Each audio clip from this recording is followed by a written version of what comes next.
It's time for Out and About with Jamie Grout Shortcast video, and here's a guy that never fails to make me laugh.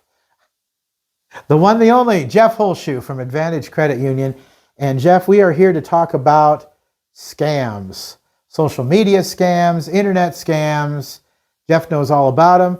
And now I know all about them because I'm not going to go into all the gory details on the video. That's what the podcast is for. That is, and I tell the tale of how I almost got scammed this week, big time, but Advantage Credit Union came to my rescue and they prevented that. I did accidentally give out my Social Security number, so I'm working on getting that taken care of. But thanks for that too, Jamie. By the way, I appreciate that.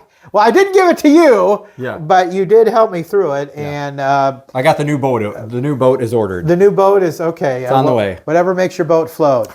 Hey. Anyway, how do you prevent getting scammed?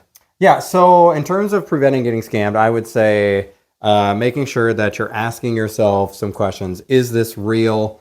Does this seem too good to be true? Is the person that I'm talking to reliable? Is this who I think it is?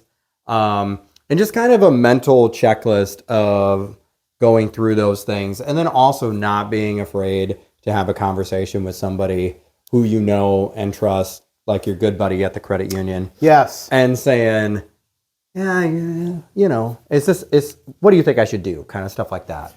The guy that I was communicating with almost got scammed by, I thought, was a fellow broadcaster in the Waterloo area. And it started getting kind of fishy because he was being pushy. And you say in the podcast, that's very common. Yes, absolutely. So people want to, scammers in particular, are about immediacy. Once they get the hooks in you and they're starting to demand the payments, that's when they start to get a little bit more aggressive. Because to be honest with you, they're ready to kind of move on to the next person. And they're trying to find the quickest way that they can get payment from you, but they're also trying to create panic in you to try to get whatever they can as fast as possible so that you can kind of say, oh my gosh, I'm so sorry, right? And then kind of get flustered and give them what they want.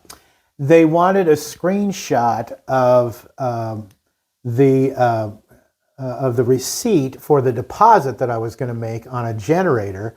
So I did that, and it had my Social Security number on it. And I was told never to give out your Social Security number, and I did. I felt stupid about it, but I never did send them any money, which is the good thing too. But if you do give out your Social Security number, you got to work quick to get a hold of the credit rating companies. Yeah, right? We talk about one, to get a hold of the credit bureaus, the 3 credit bureaus, TransUnion, Experian, and Equifax, freezing your credit report as a whole. What that does is when anybody applies for a loan, typically they have to go through and they pull your credit. Well, they would get a red flag notification that says that this person's credit has been frozen.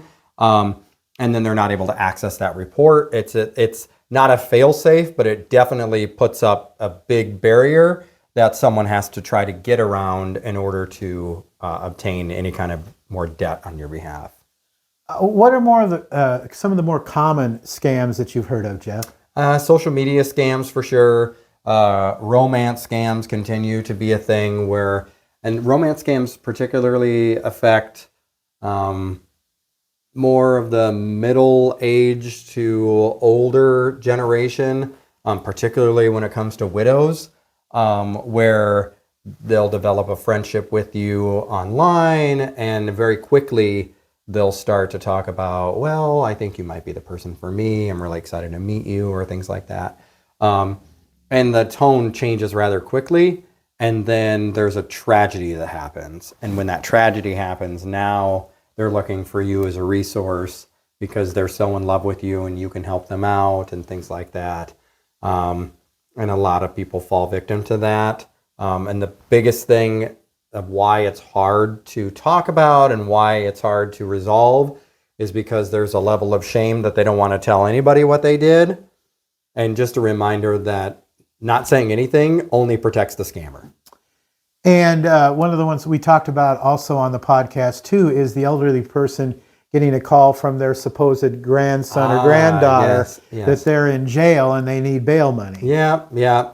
That one, not as prevalent as it was once before, but yeah, again, what they're doing is they're focusing on the panic and trying to get you to act. You know, I believe that I heard a story, it's been a few years ago that happened in the Des Moines area, where a grandparent was very upset that they needed to help with their grandchild or whatever. Someone finally got a hold of the parent of the grandchild, and they said, no, they're in 7th grade and they're in science class. And so, but that person was just so worked up and thought that they were on a some kind of vacation down in Mexico.